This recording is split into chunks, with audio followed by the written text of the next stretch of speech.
2011 जो ख़तमु थींदड़ साल पंहिंजे ॿियनि भाइर सालनि वांगुरु केतिरियुनि ई तब्दीलियुनि, वॾनि वाक़िअनि, हादसनि, ग़मनि ऐं ख़ुशियुनि जे ख़बरुनि खे जनमु ॾींदो गुज़री वियो। पर गुज़री वियल साल जी हीअ ख़ासि निशानी आहे त ॿियनि सालनि जे भेट में इन साल कुझु वधीक तब्दीलियूं ॾिठियूं जिन जो अॻु में को आसार ऐं निशान नज़र न पिए आयो। हूअं त 2011 जे साल खे सिंध जा अदीब ऐं आर्टिस्ट डॉक्टर नबी बख्श बलोच, हसन दर्स, तारक आलम अबड़े, मंसूर मलक, कैस आलम अबड़े, मुराद अली मिर्ज़ा, डॉक्टर अब्दुल जब्बार जुणेजे, अदाकारा रोशन अता, अब्दुल हुसैन सारियो, उस्मान गौरी, घड़े नवाज़ मिठा ख़ान, मौलूदनि जो शाइर हाजी मोहम्मद सफ़र तगर, अदाकार गुल मुनीर राजपर ऐं ॿियनि केतिरनि फ़नकारनि जे विछोड़े जे साल तौरु यादि कनि था। पर हिन साल सियासत जे मैदान में जेकी तब्दीलियूं आयूं उहे माण्हुनि जे कचहरियुनि ऐं मीडिया जे मौज़ूअनि में सभ खां वधीक मथायूं रहियूं। सख़्तु गर्मियुनि जे मौसम में सभ खां वॾी गर्मी सिंध जे अॻूणे घरू वज़ीर डॉक्टर ज़ुल्फ़कार मिर्ज़ा जी उन प्रेस कॉन्फ्रेंस पैदा कई जंहिंमें डॉक्टर मिर्ज़ा मथे ते क़ुरान रखी विच कराची में क़ाइमु प्रेस क्लब में वेही MQM खे मुल्क दुश्मन तनज़ीम क़रार ॾिनो ऐं वफ़ाक़ी घरू वज़ीर रहमान मलक खे उन्हनि जो साथारी क़रार ॾिनो। ज़ुल्फ़कार मिर्ज़ा इन प्रेस कॉन्फ्रेंस खां पोइ 1 महीने ताईं मीडिया ते मुसलसिल छायल रहियो ऐं अॼु ॾींहं ताईं बि हू मीडिया जे ख़बरुनि जो हिकु अहम ज़रियो ऐं मौज़ू आहे। मीडिया जे हवाले सां मुल्की तारीख़ में सभ खां वॾी लाइव कवरेज ॿिनि अहम वाक़िअनि खे ॾिनी वई जिन में हिकु डॉक्टर ज़ुल्फ़कार मिर्ज़ा जी प्रेस कॉन्फ्रेंस ऐं ॿी मुतहदा क़ौमी मूवमेंट जे सरबराह अल्ताफ़ हुसैन जी लंडन मां थियल लाइव प्रेस कॉन्फ्रेंस हुई। 4 सालनि खां मुल्क ते हुकूमत कंदड़ पीपल्स पार्टीअ लाइ 2011 जो साल केतिरियूं ख़बरूं खणी आयो जिन में तरह तरह जूं ख़बरूं सुठियूं तोड़े ख़राब सभई शामिल हुयूं। साल 2011 में पहिरियों भेरो पीपल्स पार्टीअ जो गुजरात जे चौधरियुनि सां हुकूमती ठाह थियो ऐं क़ाइदे आज़म मुस्लिम लीग ऐं पीपल्स पार्टीअ जा वज़ीर हिक ई टेबल ते गॾिजी ऐं ख़ुशि थींदे नज़र आया। ज़ियाउल हक़ जे दौर में चौधरी ज़हूर इलाही जे क़त्ल खां पोइ PPA गुजरात जा चौधरी जेके हिक ॿिए लाइ नाक़ाबिले बर्दाश्त हुआ उहे बेनज़ीर जे क़त्ल खां 4 साल पोइ गॾिजी वेठा। PP सरकार जे इन फ़ैसिले ते मियां रज़ा अरबानी खां सवाइ ॿिए कंहिं बि वज़ीर असराइतो एहतिजाज न कयो। पीपल्स पार्टी जे सरकार लाइ हिकु ॿी ख़राबु ख़बर पंजाब जे गवर्नर सलमान तासीर जो क़त्ल हो। सलमान तासीर पंजाब में PPA जे बुॾंदड़ ॿेड़ीअ जो ॼणु आख़िरी सहारो हो जंहिंखां पोइ ख़ासि करे विचें पंजाब में PPA जो मुस्तक़बिल इंतिहाई सवालिया बणिजी वियो आहे। जेतोणीकि PPA लाइ हिकु वॾी ख़राबु ख़बर मादर शुहदा ऐं पाकिस्तान जी तारीख़ जी सभ खां वॾी जमहूरी तहरीक जी सरवाण बेगम नुसरत भुट्टो जो लाॾाणो बि हो। पर इन्हनि ॿिन्ही ख़बरुनि खां वधीक सदर आसिफ़ अली ज़रदारीअ जी ओचिती ऐं पुरइसरार बीमारी हुई जंहिं सबबु पिणु पीपल्स पार्टीअ खे कमज़ोर थींदे महसूसु कयो वियो। मक़बूलियत जे हिसाब सां पीपल्स पार्टीअ खे सभ खां वॾो धकु हिन साल 13 अगस्त ते सिंध जे अवाम जे कयल उन हड़ताल सबबु पियो जेका सिंध में मकानी सिरिश्ते जा 2 निज़ाम बहाल करण ख़िलाफ़ु कई वई हुई। 13 अगस्त ते पहिरियों भेरो सिंध में पीपल्स पार्टीअ ख़िलाफ़ु हिकु मुकमिल ऐं कामयाबु हड़ताल थी जंहिंसां PPA खे ख़दशो थियो ऐं क़ौमपरस्तनि खे आसिरो थियो त सिंध जो अवाम PPA ख़िलाफ़ु बि वोट ॾेई सघे थो या पीपल्स पार्टीअ ख़िलाफ़ु फ़ैसिलो ॾेई सघे थो। पीपल्स पार्टी जे सरकार खे जेतोणीकि अदालती महाज़ ते बि केतिरा ई ॾुखिया ॾींहं ऐं सरकार मुख़ालिफ़ फ़ैसिला ॾिसणा ऐं सहणा पिया जिन में नैब चेयरमैन तौरु दीदार शाह जी मुक़ररी जी मनसूख़ी ऐं NRO ते नज़रसानी अपील जो रद्द थियणु पिणु शामिल आहे। पर PP सरकार लाइ 2011 जो सभ खां वधीक ॾुखियो मरहलो मुल्क में सिविल फ़ौजी टकराव आहे जंहिंमें सदर ज़रदारीअ जे अखियुनि जे तारियो सम्झियो वेंदड़ हुसैन हक़ानीअ खे अमरीकी सफ़ारतकारी तां इस्तीफ़ा ॾेई मेमो स्कैंडल जे जांच में शामिलु थियणो पियो। जेतोणीकि PP सरकार लाइ पाकिस्तानी एस्टेब्लिशमेंट ऐं अमरीकी एस्टेब्लिशमेंट जा पाण में इख़्तिलाफ़ बि वॾी परेशानीअ जो सबबु रहिया छाकाणि त इन सॼे झेड़े जो नज़लो बहरहाल वरी बि पीपल्स पार्टी जे सरकार ऐं उन जी कारकर्दगीअ जे मथां पिए किरियो। पर 2011 में PP सरकार जा मुल्क जे फ़ौजी क़यादत सां इख़्तिलाफ़ बि खुलियल नमूने साम्हूं आया ऐं पछाड़ीअ में इहे ख़बरूं बि आयूं त फ़ौज सदर ज़रदारीअ खे इक़्तिदार खां अलॻि ॾिसणु थी चाहे। जेतोणीकि पीपल्स पार्टी जे सरकार ऐं एस्टेब्लिशमेंट जो झेड़ो पंहिंजे मंतक़ी अंजाम ते न पहुतो आहे पर इन झेड़े जो तसलसल अञा ताईं बि हलंदड़ आहे। 2011 जे साल जी सभ खां वॾी ख़बर अलक़ाइदा जे सरबराह उसामा बिन लादेन जी एबटाबाद में अमरीकी ऑपरेशन जे नतीजे में मौत जी हुई। अलक़ाइदा सरबराह उसामा बिन लादेन ख़िलाफ़ु कयल अमरीकी ऑपरेशन खां पोइ मुल्क जे बचाव वारनि इदारनि ते सख़्तु तनक़ीद थी ऐं कुझु अॻुवाणनि ख़ासि करे ॻुझनि इदारनि जे सरबराहनि खां इस्तीफ़ा जा मुतालबा पिणु कया, जंहिंखां पोइ सुप्रीम कोर्ट जे हिकु रिटायर जज जस्टिस जावेद इक़बाल जे सरबराहीअ में हिकु कमीशन ठाही वई, जंहिंखे एबटाबाद वाक़े जूं हक़ीक़तूं मालूम करण जो मैंडेट ॾिनो वियो। एबटाबाद ऑपरेशन खां पोइ 2011 में पाकिस्तान लाइ हिकु आलमी सतह जी ॿी वॾी ख़बर मुबैना तौर ते अमरीका में मुक़ररु पाकिस्तान जे सफ़ीर हुसैन हक़ानी तरफ़ां अमरीकी फ़ौजी सरबराह एडमिरल माइक मुलन खे लिखियलु उहो ख़त आहे, जंहिंमें हिन एबटाबाद ऑपरेशन खां पोइ PP सरकार खे फ़ौज खां मुबैना ख़तरे जी निशानदही कंदे अमरीकी एडमिरल खे दरख़्वास्त कई हुई त पाकिस्तानी फ़ौजी सरबराह खे पीपल्स पार्टीअ जी हुकूमत ख़तमु करे मुल्की इक़्तिदार ते कब्ज़े करण खां रोकियो वञे। हिन स्कैंडल खे बाद में मेमो स्कैंडल जो नालो ॾिनो वियो, जंहिं लाइ सुप्रीम कोर्ट में कई दरख़्वास्तूं दाख़िल थियूं। सुप्रीम कोर्ट उन्हनि दरख़्वास्तुनि खे ॿुधण जोॻो क़रार ॾींदे मेमो स्कैंडल ते अदालती कमीशन जोड़े वरिती आहे, जंहिं ते हुसैन हक़ानी जी वकील आसमा जहांगीर सख़्तु एतिराज़ कंदे मुल्क जे आला तरीन अदालत खे एस्टेब्लिशमेंट जी अदालत क़रार ॾिनो। आसमा जहांगीर हुकूमत जे हामी वकील अॻुवाण आहे, तंहिं करे संदसि प्रेस ॻाल्हि ॿोल खे अदलिया ख़िलाफ़ु PP सरकार तरफ़ां शुरू कयल महाज़ आराई सम्झियो पियो वञे। 2011 दौरान हिकु आलमी सतह जी ख़बर कराचीअ में सामूंडी फ़ौज जे मेहराण अॾे ते कयल दहशतगर्दनि जो उहो हमिलो हो, जंहिंमें हिकु आफ़ीसर कुझु हेठियुनि अमलदारनि समेत जहाज़नि ऐं इमारतुनि खे पिणु ज़बरदस्त नुक़सानु पहुतो हो।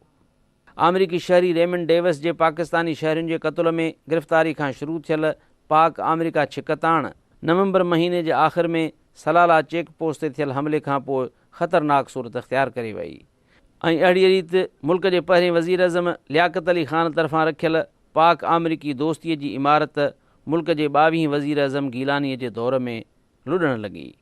जेतोणीकि 2011 जो साल PP सरकार खे MQM जी हुकूमत खां धार थियण, मौलाना फज़लुर रहमान जी अलहदगी, ॿिनि वफ़ाक़ी वज़ीरनि जे जहिड़े सबबि आज़म सवातीअ जी वज़ारत खां अलहदगी ऐं हामिद सईद काज़मीअ जे गिरफ़्तारी जी सूरत में झटका ऐं लोॾा ॾींदो रहियो, पर PP सरकार खे सभ खां वॾो धचको पाकिस्तान जे सभ खां वॾी सम्झी वेंदड़ पीराणी गादीअ जे सरबराह मखदूम शाह महमूद कुरैशीअ जे PP सरकार खां अलहदगी ऐं तहरीक इंसाफ़ में शमूलियत हुई। शाह महमूद कुरैशीअ जे वञण खां पोइ PP पंजाब जे सराइकी इलाइक़े जे हिकु वॾे ऐं सघारे नाले खां महरूम थी वई आहे। PP सरकार लाइ ईंदड़ साल यानी 2012 जो साल उन्हनि सभिनी सियासी झटकनि जे नतीजनि जो साल बणिजी सघे थो। 2011 में मुल्की सतह ते जेके तब्दीलियूं आयूं, उन्हनि में सरकार खां ॿाहिरि आयल सभ खां वॾी तब्दीली तहरीक इंसाफ़ जी हिकु वॾी सियासी पार्टीअ तौरु मक़बूलियत आहे। साल जे शुरूआति में तहरीक इंसाफ़ हिकु ग़ैर मक़बूल या सुतल सियासी पार्टी हुई, पर साल जे आख़िर में ऐं ख़ासि करे 30 अक्टूबर वारे लाहौर जे जलसे खां पोइ तहरीक इंसाफ़ हिकु वॾी ऐं मक़बूल सियासी पार्टी ॾिसण में आई। PP जे शाह महमूद कुरैशी, फंक्शनल लीग जे जहांगीर तरीन, नून लीग जे जावेद हाशमी ऐं JUI जे आज़म सवातीअ जे तहरीक इंसाफ़ में शमूलियत खां पोइ केतिरा ई MNA ऐं MNA जे जोड़ जा सियासतदान तहरीक इंसाफ़ में शामिल थिया आहिनि ऐं साल जे आख़िर में हर TV टॉक शो में इमरान ख़ान जे पार्टीअ जे माण्हुनि लाइ हिकु कुर्सीअ जी कोटा ॼणु मुक़ररु कई वई आहे। 2011 जे आख़िर में मुल्की सियासत में मजमूई तरह ॿिनि वॾियुनि सियासी पार्टियुनि यानी पाकिस्तान पीपल्स पार्टी ऐं मुस्लिम लीग नवाज़ जे मक़बूलियत ऐं अवामी हिमायत में घटिताई नज़र अची रही आहे। मुल्की सियासत में हिकु नई तब्दीली मुल्क जे मज़हबी पार्टियुनि जी वधियल सरगर्मी पिणु आहे। 2011 दौरान मज़हबी जमायतुनि जे सुतल इतिहाद मुतहदा मजलिस अमल खे ॿीहर ॼाणण ऐं सरगर्म करण लाइ कोशिशूं पिणु ॾिठियूं वियूं। 2011 जे डिसंबर महीने जे आख़िर में पिशावर में जमायत इस्लामी जो जलसो, लाहौर में दिफ़ा कॉन्फ्रेंस रैलीअ जे प्लेटफार्म ते ज़रे घटि समूरियुनि जमायतुनि जो गॾियल जलसो ऐं 25 डिसंबर ते लाहौर में जमायत इस्लामीअ जो करप्शन ख़िलाफ़ु वॾो जलसो मज़हबी जमायतुनि जे मुतहरिक थियण जा सबूत आहिनि। सूबे सरहद में गुज़िरियल साल अॻूणनि सालनि जे भेट में बम धमाका ऐं टारगेट किलिंग जो तइदादु घटि रहियो, पर क़बाइली एजेंसियुनि में हथियारबंदनि ऐं फोर्सिस विच में झड़पूं थींदियूं रहियूं, जंहिंजे नतीजे में फ़ौजी जवान ऐं आफ़ीसर शहीद थींदा ऐं इंतिहा पसंद मारिजंदा रहिया। बलोचिस्तान सूबे में हिन साल बि टारगेट किलिंग उरूज ते रही, जंहिंमें क़ौम परस्त तोड़े फोर्सिस जा माण्हू मरंदा रहिया, पर सभ खां वॾी वारदात हज़ारा जा उहे 29 शिया ज़ियारती हुआ जिन खे बलोचिस्तान में ताफ़तान ॾांहुं वञण दौरान क़तल कयो वियो। बलोचिस्तान में गुज़िरियल साल जो हिकु ॿियो वॾो वाक़ियो खरोटाबाद जी उहा टारगेट किलिंग हुई जंहिंमें 3 औरतुनि समेत 5 परॾेही माण्हुनि खे फोर्सिस हथां शहीद थियणो पियो। साल 2011 जे बलोचिस्तान जे अहम वाक़िअनि में बलोचिस्तान जे नामियारे दानिश्वर प्रोफेसर सबा दश्तियारीअ जो टारगेट किलिंग में मारिजणु पिणु शामिल आहे।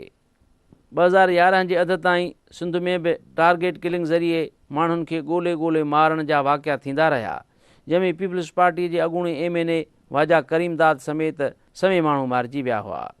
2011 जे आख़िर में कराची में शुरू थियल रेंजर्स जे ऑपरेशन खां पोइ टारगेट किलिंग बि ग़ैर ऐलाना तौरु ईअं ख़तमु थी वई जीअं कुझु ॾींहंनि बैदि रेंजर्स जो ऑपरेशन अण ऐलानिया तौरु बंदि महसूसु थियणु लॻो। 2011 दौरान कराचीअ में रेंजर्स जेतोणीकि कई टारगेट किलर गिरफ़्तार कया, पर टारगेट किलिंग जो हिकु वाक़ियो रेंजर्स जे अहलकारनि पिणु कयो, जंहिंमें सरफराज़ शाह नाले हिकु नौजवान खे शहीद राणीअ जे नाले ते क़ाइमु पार्क अॻियां शहीद कयो वियो। टारगेट किलिंग में गुज़िरियल साल जनवरीअ में सहाफ़ी वली ख़ान बाबर खे पिणु क़तलु कयो वियो हो। टारगेट किलिंग जे सियासत में परूण थियल कराचीअ जे शहरी सियासत में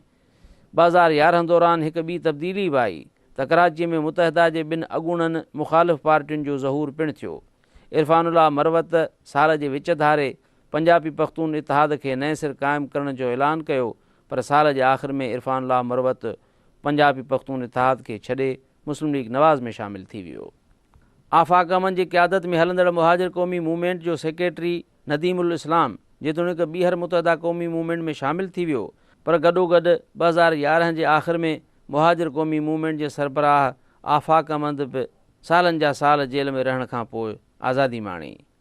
हिन ई साल कराचीअ में MQM जे मुख़ालिफ़ सम्झो वेंदड़ पीपल्स अमन कमेटीअ ते बंदिश पिणु पई। 2011 में ई कराचीअ जे हिकु सिंधी वसंदी चगरा ॻोठ ते हमिलो कयो वियो, जंहिंमें 8 पुलिस अहलकारनि समेत कुल 11 ॼणा मारिजी विया हुआ। सिंध जे क़ौमपरस्त सियासत में हिन साल बि केतिरियूं ई तब्दीलियूं आयूं। इंडस पीपल फोरम जे कोशिशुनि सां क़ाइमु कयल आदमशुमारी मॉनिटरिंग कमेटी हिन साल वॾी तहरीक हलाई ऐं सिंध में फ़ौज जे निगरानी में आदमशुमारी कराइण जो मुतालबो कयो। उहो मुतालबो आख़िरकार साल जे आख़िर में सिंध सरकार पारां तस्लीम कंदे वफ़ाक़ी हुकूमत खां मुतालबो कयो वियो त सिंध में आदमशुमारी फ़ौज जे निगरानी में कराई वञे। शाह मोहम्मद शाह जे अॻुवाणी में क़ाइमु save Sindh movement Sindh united party में शमूलियत जो ऐलान कयो ऐं तरक़ी पसंद पार्टी खां अलॻि थियल क़ौम परस्तनि जी हिकु मोचारे अंग सिंध नेशनल मूवमेंट नाले हिकु नई पार्टी क़ाइमु कई। सिंध में क़ौम परस्तनि ईंदड़ चूंडुनि में हिसो वठण लाइ सरगर्मियूं पिणु तेज़ कयूं ऐं ज़ुल्फ़कार आबाद नाले ठटे में ठहंदड़ सामूंडी शहर जे अर्जण ख़िलाफ़ दर्जने जुलूस ऐं धरना हया। 2011 में क़ौम परस्तनि जे हवाले सां हिकु वॾी ख़बर सांगड़ में जिस्मम सां लाॻापियल 3 क़ौम परस्तनि अॻुवाणनि जो क़तलु पिणु हो, जिन में सिराए क़ुर्बान ख्वावड़, रूपलो चोलियाणी ऐं नूरुल्लाह तुंजो मारिजी विया हुआ। 2011 जो गुज़री वियल साल सिंध लाइ हर साल जियां साॻो सूरनि जो साल रहियो। 2010 वारी महाॿोॾि जा मुतासिर अञा थानेकाई न थिया हुआ त वरी हिन साल जे अगस्त महीने में सिंध जे ॾखण ऐं ओभर वारनि ज़िलनि में ॿोॾां ॿोड़ मींहं पिया, जंहिंमें ख़ासि करे 7 ज़िला टंडो मोहम्मद ख़ान, टंडो अलायार, सांगड़, मीरपुर ख़ास, बदीन, थरपारकर ऐं उमरकोट सख़्तु मुतासिर थिया। हिननि इलाइक़नि मां केतिरनि इलाइक़नि में अञा ताईं बि पाणी बीठल आहे। 2010 जे महाॿोॾि में 1 करोड़ माण्हू बेघर थिया ऐं 2011 जे मींहनि जे ॿोॾि में पिणु लॻभॻि 80 लख माण्हुनि खे बेघर थियणो पियो। सिंध में 2 सालनि अंदरि ज़रे घटि 2 करोड़ माण्हुनि जी बेदख़ली सिंध जे तारीख़ जो सभ खां वॾो अलमियो ई नुक़सानु आहे। गुज़िरियल साल सिंध में मुसाफ़िर वैनुनि में गैस सिलेंडर ज़रिए मरंदड़ माण्हुनि वारा वाक़िआ मौत जो हिकु नओं नमूनो आहे। इहा ॻाल्हि कंहिं अलमी खां घटि न आहे त सिंध में हर साल मौत जा नवां नमूना मुतारफ़ थी रहिया आहिनि, जंहिंमें 2010 जे साल दौरान महाॿोॾि में 1000 खां वधीक माण्हू लुढ़ी ऐं मरी विया। 2011 में 300 खां वधीक माण्हू मींहनि खां पोइ पखिड़ियल बीमारियुनि में मुआ ऐं साल जे आख़िर में वरी गैस सिलेंडरनि जे बमनि ज़रिए 30 खां वधीक माण्हू मारिजी विया। सिंध जे कैलेंडर जे तारीख़ुनि में हिन साल बि नौशर फिरोज़ जे इमरान जोखे ऐं ठुल जी फज़ीला सरकीअ जे अगवा ख़िलाफ़ बुख हड़तालुनि जो सिलसिलो जारी रहियो, पर 2011 दौरान फज़ीला सरकीअ बाबति पतो पियो त उहा हिकु सरदार जे कोट में क़ैद आहे ऐं सखर जे DIG डॉक्टर अमीर शेख इहो पहिरियों भेरो इंकशाफ़ कयो त नौशर फ़िरोज़ जो इमरान जोखियो मारिजी चुको आहे। हिन साल जे निहायत ॾुखोईंदड़ वाक़िअनि में अगस्त महीने में ठरी मीरवाह में बदे जे संग में क़तलु थियल कॉलेज जी हिकु नौजवान शागिर्दियाणी अनीला लिगारी ऐं टंडे आदम जी हिकु बेरहम पेश इमाम तरफ़ां क़तलु थियल 6 सालनि जी हिकु मासूम नींगर बिलावल जो क़तलु पिणु शामिल आहे। सिंध में गुज़िरियल साल अक़िलतुनि लाइ पिणु हिकु निहायत ॾुखोईंदड़ वाक़ियो खणी आयो, जंहिंमें शिकारपुर ज़िले जे चक शहर में 3 हिंदुनि खे गैरत जे हिकु नाव खुटीअ केस में क़तलु कयो वियो। 2011 जे साल मुल्क में मजमूई तरह केतिरा ई बहरान ऐं घोटाला ॾिना, जंहिंजे नतीजे में मुल्क में पहिरियों भेरो रेलूं बंदि थियूं, पहिरियों भेरो PI जा जहाज़ ग्राउंड थिया ऐं तारीख़ में पहिरियों भेरो गैस जी लोड शेडिंग शुरू थी ऐं CNG स्टेशनूं पिणु बंदि थियूं। स्टील मिल बंदि थींदे थींदे बची वई ऐं कराचीअ में बिजली सप्लाई कंदड़ इदारे KEC में ज़बरदस्त बहरान रहियो ऐं मुलाज़िमनि जी तारीख़ी हड़ताल थी ऐं मजमूई तौरु मुल्क में महांगाई चोट चढ़ी। गुज़िरियल साल दौरान ज़रई भाण जी खोट खां पोइ मुल्क में पहिरियों भेरो शराब जी पिणु खोट थी, जंहिंजे नतीजे में हथरादू ऐं नकुली शराब पीअण सबबि मुल्क में 200 खां वधीक माण्हू मौत जो शिकार थिया। 2011 जो साल सिंध जे तइलीम लाइ पिणु सदाईं जियां गरो रहियो। हिन साल बि सिंध जे आला इल्मी दरसगाहनि में झेड़ा ऐं झेड़नि सबबि यूनिवर्सिटियुनि जो बंदि रहणु मामूल रहियो। हिन साल बि रुगो सिंध यूनिवर्सिटी में 2 शागिर्द बाबर संदीलो ऐं रमीज़ सुहाग क़तल कया विया। सिंध जे यूनिवर्सिटियुनि में झेड़नि ऐं तालनि लॻण जो सिलसिलो बदस्तूर जारी रहियो। नतीजे तौरु शागिर्दनि में बेचैनी ऐं मायूसी पखिड़ियल रही। पर जेकॾहिं सॼे साल जे वाक़िअनि खे समेटिजे त उत्तर सिंध जा उहे 2 वाक़िआ जिन में 2 नौजवाननि पंहिंजे माइरनि खे क़तल करण जी कोशिशि कई, सिंध जे तारीख़ जा सभ खां वधीक कारा ऐं दिलि ॾुखोईंदड़ वाक़िआ आहिनि।